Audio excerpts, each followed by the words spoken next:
Saya mau jelasin dulu, ada satu konseptual, kalau kita bicara tentang konseptual, bahwa selalu ada simbol dan selalu ada fungsi gitu. Oke ya, bahwa ada simbologi, ada fungsi gitu. Saya kasih contoh dulu sederhana gini. Kalau kita bicara presiden, presiden itu adalah fungsi. Simbol saat ini adalah Jokowi gitu. Yang menarik adalah fungsi nggak pernah bisa hilang, tapi simbol bisa berganti gitu, Mas. Oke ya. Supaya nanti kita nggak terlalu linear memaknai bahwa Adam, Idris itu tuh hanya sebuah sosok gitu.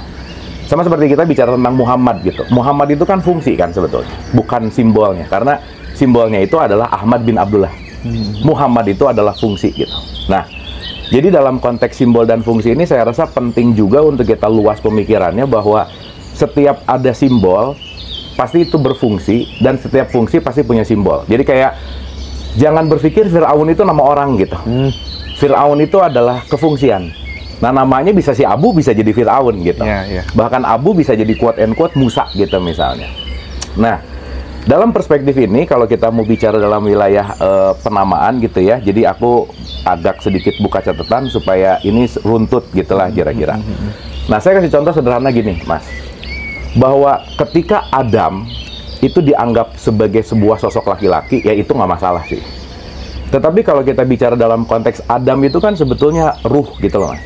Jadi Adam diberikan teman yang namanya Hawa, ruh diberikan teman yang namanya jiwa, sehingga ruh sama jiwa tuh nggak bisa berpisah gitu. Maka kalau disebut suaminya Adam, istrinya Adam adalah Hawa, bukan itu berbicara laki-laki dan perempuan sebetulnya, bukan. Bahwa Adam dan Hawa tuh ada di dalam diri kita gitu. Nah, jadi kalau mau bicara dalam konteks ini, bahwa Adam itu adalah esensial dari kesadaran. Makanya, si kesadaran yang 100% murni, begitu udah dikasih nafsu, maka dia ada pendengaran, penglihatan, dan hati, otomatis dia akan ngambil sesuatu dari luar, Mas. Contoh. Ini disclaimer panjang dulu ya, supaya nanti ke pembahasannya jadi enak gitu. Nah, contoh gini, Mas. Seorang bayi yang baru lahir, itu kesadarannya 100%. Maka ketika kesadarannya 100%, dia tuh belum punya pengetahuan apa-apa. Maka dia belum tahu mana benar, mana salah, mana hitam, mana putih. Makanya nggak ada bayi yang lahir di ruangan bayi, terus ngelihat bayi yang satu hitam, yang satu putih, terus ngomong, sering ngejelekin, lu hitam jelek, lu nggak ada gitu. Karena dia belum punya informasi gitu. Sip ya. Pertanyaannya, kalau saya lahir tanpa informasi, kita tuh 100% pure consciousness, kesadaran. Artinya, tidak ada bayi yang diajarkan untuk dia gimana cara menyusui ke ibunya. Nggak ada lesnya, Mas. Tapi kenapa dia bisa? Karena 100% kesadaran. Begitu dia lapar, dia nangis, itu kesadaran. Begitu dia apapun konteksnya kesadaran. Nah, beda antara bayi yang baru lahir nangis dan yang udah 5 tahun, 6 tahun nangis, itu udah ada emosi di situ. Nah, emosi, perasaan, pikiran, itu mulai datang ketika dia lahir, ketika kita lahir, mulai masuk informasi dari luar tuh. Nah, informasi-informasi ini yang disebut huldi gitu, Mas. Jadi ketika Adam makan huldi, si kesadaran mulai memakan pengetahuan. Maka pengetahuan bisa menutup kesadaran gitu.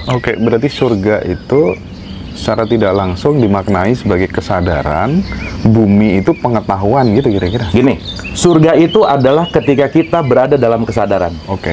Neraka ketika kita ditutupi oleh pengetahuan. Nah, yang diturunkan dari surga ke bumi itu, bumi itu wadahnya. Jadi jangan lupa, Mas, ada dunia, ada bumi. Kalau disebut khalifah dalam spektrum Quran, nggak ada loh. Selalu khalifah fil ard. Khalifah di dalam bumi. Nggak ada khalifah di dunia, nggak ada. Betul nggak? Nah, sehingga bumi itu adalah physical touch kita. Jadi ketika Adam sang ruh, dikasih Hawa adalah manas, dikasih bumi adalah tubuh, jadilah manusia. Maka dia ngambil makanan dari luar, akhirnya dia jadi banyak informasi gitu. Makanya Adam mulai bingung ketika tahu nama, Mas. Contoh ya, teman-teman, kita penting untuk tahu bahwa semua dalam semesta raya itu vibrasi, Mas. Everything is all about vibration gitu. Nah, setiap vibrasi itu nanti kita kasih nama.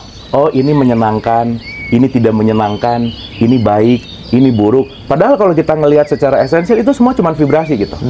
Makanya sesuatu yang di luar diri kita semuanya netral, tergantung kita memaknai. Nah, pengetahuan itu membawa kita memaknai sesuatu. Contoh, kalau kita ngelihat orang nyebelin, orang ini kan nggak nyebelin sebenarnya. tetapi aku memaknai dia menyebalkan. Berarti yang menyebalkan kan bukan dianya, tapi pemaknaannya. Nah, si makna ini datang dari mana? Datang dari huldi, gitu kira-kira. Nah, maka proses Adam itu kesadaran yang turun karena dia makan buah huldi. Maka yang kedua itu disebut Idris, Mas. Idris itu dari kata darosa atau yang disebut tadarus. Makanya di situ penting untuk melakukan point to learn gitu. Jadi makanya abis Adam terus Idris. Idris itu ya drusun, darosa, madrosa. Makanya suka ada madrasah gitu ya. Atau kalau kita bicara bahwa dia penting untuk melakukan sebuah pembelajaran gitu. Nah, jadi Nabi Idris itu bukan masalah ada sosok namanya Idris, bukan. Nah, ini kita lagi tadarus nih. Tadarus. Gitu. Nah, cuman kebanyakan orang kalau sekarang ngomong tadarus itu adalah baca cepet-cepet hatam gitu loh, Mas. Padahal kalau kita merujuk ke Quran, let's say di surat 3 ayat 79 tuh di kalimat terakhirnya ada kata-kata wabima kuntum tadrusun, agar kamu tetap mempelajari gitu. Nah, jadi keidrisan dalam tanda petik itu adalah bagaimana kita tiap hari melakukan sebuah learning point gitu. Gitu. Jadi Adam penting untuk belajar gitu. Makanya saya selalu bilang bahwa hidup ini adalah school of life, bahwa hidup adalah sekolah untuk pembelajaran gitu, Mas. Nah, kalau kita masuk ketiga itu namanya Nuh. Ini saya pakai salah satu kamus ya. Naha ya Nuhu, nauhan itu artinya adalah prinsip bahwa dalam sebuah pembelajaran akan menemukan keprihatinan. Dah, dalam keprihatinan itu baru nanti dapat hud. Hud itu dari kata hudan. Hudan itu artinya petunjuk gitu. Nah, jadi kalau kita align bahwa Adam adalah kesadaran yang lagi turun kesadarannya, perlu belajar, dia akan banyak sekali mendapatkan keprihatinan. Nah, makanya yang selalu saya bilang bahwa suffering call us back home gitu, bahwa penderitaan itu akan membawa pulang. Nah, ini kan teman-teman yang nonton Ngaji Roso udah pasti dibawa sama masalah gede, Mas, gitu. Yang masalahnya nggak gede nggak akan ke Ngaji Roso sih. Mas Hendro juga bikin Ngaji Roso karena masalahnya gede kan. makanya bikin Ngaji Roso gitu. Kohen hadir, sungkem paduka mursid. Nah, itu mulai itu. Nah, jangan salah Kohen tuh dukun ya, itu iya? ya itu. Dukun judi ya. Dukun judi. Tolong ini saya request, Mas ya. Ya, yang Kohen judulnya penjudi tobat, udah itu ya. Nah, itu udah terbaik, itu udah the best aja. Oke ya. Nah, jadi setelah dia mendapatkan jeritan, mendapatkan kesulitan, mendapatkan suffering. Anyway, teman-teman, ini adalah pemahaman yang beneran terolah, dan saya rasa sekali lagi ini bukan harus langsung dipercaya, bukan harus menjadi sumber, enggak, tetapi jadikanlah ini pengayaan gitu ya. Jadi jangan sampai oh ini apa namanya dalam tanda petik nggak begini nggak begitu, ya itu nanti kita bisa berbicara dalam dialektika, tetapi mudah-mudahan teman-teman bisa terbuka untuk memaknai ini dalam bentuk simbol dan fungsi gitu. Nah, selesai hud tuh hudan dapat petunjuk tuh, Mas Hendra. Jadi kalau di Quran itu di surat 93 ayat 7 tuh ada kalimat gini, dan dia mendapatimu sebagai seorang yang bingung maka akan mendapat petunjuk. Maka petunjuk selalu datang setelah kebingungan. Maka kebingungan adalah keberkahan, Mas. Karena tanpa bingung kita nggak akan nyari petunjuk gitu. Nah, setelah hud itu jadi soleh. Soleh itu artinya proper. Jadi ketika dia soleh, dia ngerti bahwa oh oke, aku harus melakukan ini, harus melakukan itu.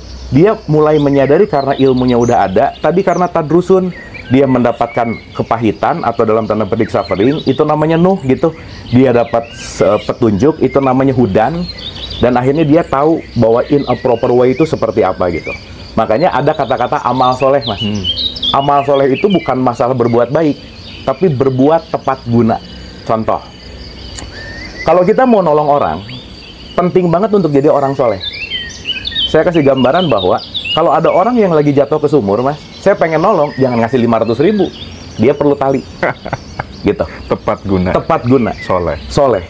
Jadi kalau saya pakai baju batik ke undangan, itu saya soleh, Mas. Tepat guna. Itu kalau di Jawa, pener beda sama bener. Bener dan pener. Iya. Pener. Pener. Gitu. Dan kalau ada perempuan ke undangan pakai kebaya, itu soleh. Tepat guna. Tapi kalau pakai kebaya ke pantai, kurang soleh. Kalau pakai bikini ke pantai, soleh namanya. Nanam padi pakai cadar. Kira-kira gitu aja. Benar-benar, itu statement yang paling asik, pener. Nah, jadi jadilah orang yang soleh, artinya jadilah orang yang tepat guna. In a proper gitu. Jadi kalau misalnya melakukan sesuatu kita tahu propernya, itulah yang disebut soleh gitu. Nah, Setelah soleh, itu masuk ke konteks yang namanya Ibrahim. Ibrahim itu banyak maknanya, salah satunya adalah berpikir logis, Mas. Makanya Ibrahim sama Musa itu paling banyak di Quran. Yang satu critical thinking, yang satu berpikir logis gitu. Maka kalau kita nggak pakai logik, bahwa logika itu adalah fondasi untuk masuk kepada kesadaran. Makanya kalau kita logiknya nggak oke, mau naik ke kesadaran itu overlapping gitu biasanya. Makanya kenapa kita dikasih akal? Karena akal itu untuk supaya kita ngerti gitu. Nah, jadi kalau kita bicara tentang Ibrahim itu adalah logical gitu. Makanya penting banget segala sesuatu masuk dulu ke dalam ranah logik gitu. Supaya konstruksi pikirannya juga bisa oke gitu. Oke. Nah, kalau udah logik itu dalam konteks nanti disebutnya lut itu dalam artian itu salah satunya adalah kalau dia udah benar-benar paham, dia akan benar-benar mulai terurai gitu, Mas. Jadi mulai getting clear gitu. Nah, lut itu ada di situ gitu. Nah, makanya kalau kita mau nambah ilmu terus, nextnya adalah Ismail. Ismail itu mau mendengar, Mas. Makanya Ismail itu disebut anak yang soleh karena dia mau willingness to listening gitu. Ismail sama gitu. Jadi makanya kenapa pendengaran kita tuh penting untuk dibuka karena ya itu tadi ya, bahwa listening skill itu penting banget. Bahwa sekarang kalau banyak orang bicara tentang public speaking, banyak cerita, banyak ngomong, itu bagus, Mas. Tapi kemampuan untuk mendengarkan itu penting banget gitu. Karena hari ini banyak orang yang listen to reply, denger terus ngebalas, daripada listen to understand gitu. Makanya kalau dia omongin, dia pengennya ngebalas terus gitu. Makanya salah satu kita punya keberkahan dalam hidup, punya teman, punya siapapun yang mau dengerin seapa adanya gitu. Nah, concernnya adalah Ismail itu sendiri gitu. Nah, berikutnya Ishak. Ishak itu artinya filtering. Jadi semua yang kita dengar, kita perlu filter nih. Contoh, sekarang di era modern ini, informasi itu sangat luas, Mas. Justru kita bukan kekurangan informasi, tapi overload. Justru sekarang bukan kita nyari info, tapi kita mengayak info nih. Maka Ishak itu adalah kemampuan kita untuk memfilter gitu. Makanya kan kita tahu ya bahwa bagaimana kehidupan kita ditentukan oleh circle misalnya, Mas. Memilih circle yang tepat itu juga adalah ishaknya kita sebenarnya. Memilih bacaan yang tepat adalah ishaknya kita gitu. Kan nggak semuanya harus kita dengar, nggak semuanya harus kita baca, nggak semuanya harus kita komen gitu. Nah, maka ketika aku memilih untuk melakukan bahwa kayaknya aku filternya pengen ini deh, dengan sebuah kesadaran, itu concernnya yang disebut dengan yang namanya ishak itu dari kata sahako gitu.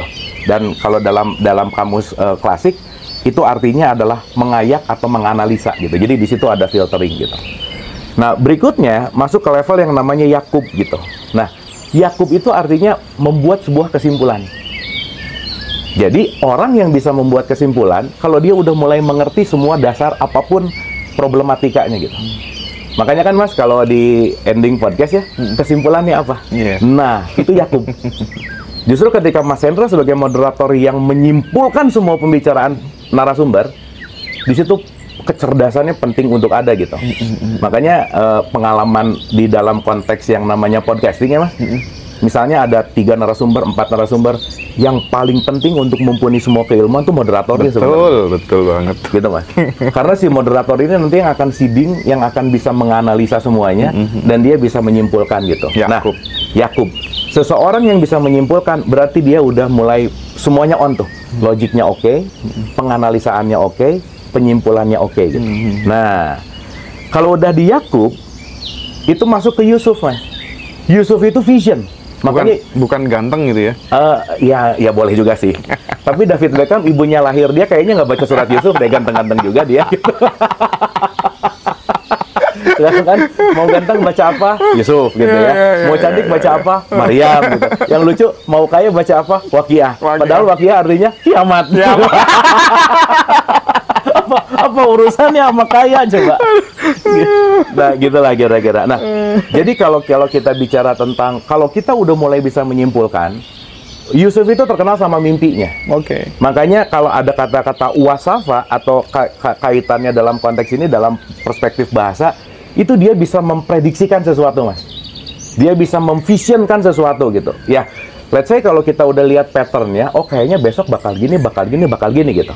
Berarti dia punya vision bahwa kayaknya di tahun 2025 kita penting membuat ini itu karena kenapa? Based on dari semua perjalanan dia di 2024 untuk menganalisa dan seterusnya, akhirnya dia punya vision gitu. Mas Hendra mau bikin Ngaji Roso pasti ada vision pada saat itu. Iya dong. Iya. Dan Mas Hendra pasti mengalami semua fase yang barusan. Makanya Ngaji Roso gitu. Oke? Itu Yusuf. Nah, kalau kita bicara tentang berikutnya itu yang disebut dengan yang namanya Ayub gitu ya. Nah, Ayub itu kalau pakai bahasa kan dari semua apapun proyeksi itu tuh dia bisa mensintesa bahasanya. Jadi kalau dia sering gini, ada trial error kan Mas, sakit lagi, terus sintesa lagi, sakit lagi, dan ini adalah proses yang tidak pernah berhenti gitu. Makanya Ayub itu terkenal dengan sakitnya. Nah, ini nanti kaitannya sama gini Mas, ada pain, ada suffering. Sakit itu tidak bisa dielakkan, tapi menderita itu pilihan. Nah, maka dalam menjalankan semua vision kita pasti mengalami yang namanya pain. Tapi saya mau suffering atau tidak, itu kembali bahwa ya kita mau dalam konteks seperti apa menjalaninya gitu. Dan itu masih banyak banget Mas, tapi saya mau masuk ke inti-intinya aja ya. Oke, sip. Nah, yang paling itu tuh sebetulnya nanti di Musa tuh. Musa tuh adalah critical thinking. Nah, nanti ujung dari semua ujungnya itu Isa. Isa itu adalah welas asih. Nah, Muhammad itu yang semuanya komplit Mas. Dari mulai Adam sampai Isa, semua komplitnya jadi Muhammad gitu. Nah, jadi kalau kita mau bicara dalam konteks cerita ini, secara fungsi, bahwa dari mulai Adam sampai Muhammad sebetulnya tidak berbicara dalam konteks hanya simbol, tapi itu semua terjadi di diri kita setiap saat gitu. Sama kayak malaikat Mas. Ketika ada seseorang menjabarkan, dia jadi jabarul. Ketika dijabarkan mendapatkan pengetahuan, dia menjadi dapat rezeki. Terus nanti direcord kan, nanti banyak pertanyaan kan, terus tuh. Jadi catatan kanan, catatan kiri, pertanyaan. Nah, itu tuh semua sebetulnya terjadi dalam kejadian sehari-hari gitu. Nah, jadi mungkin ini kalau dibahas satu-satu detail bisa 3 jam sendiri gitu. Tapi kata kuncinya gini Mas. Kata kuncinya adalah kalau di Quran di surat 12 ayat 111, semua apapun ini bukan cerita yang dibuat-buat. Tapi ambillah ini sebagai perumpamaan, sebagai pembelajaran supaya kita beneran menggunakan critical thinking kita, beneran menggunakan akal kita, dan pada dasarnya semua apapun yang dipelajari cuman satu sih, belajar untuk tetap mengenal diri gitu. Karena semua apapun yang ada di kitab suci itu pasti semuanya ada di dalam diri kita gitu. Karena kitab suci yang paling tua yang langsung dibikin Tuhan kan tubuh ini gitu sebetulnya. Gitu Mas. Ini panjang banget kalau di ini. Tapi kira-kira kurang lebih gitu lah.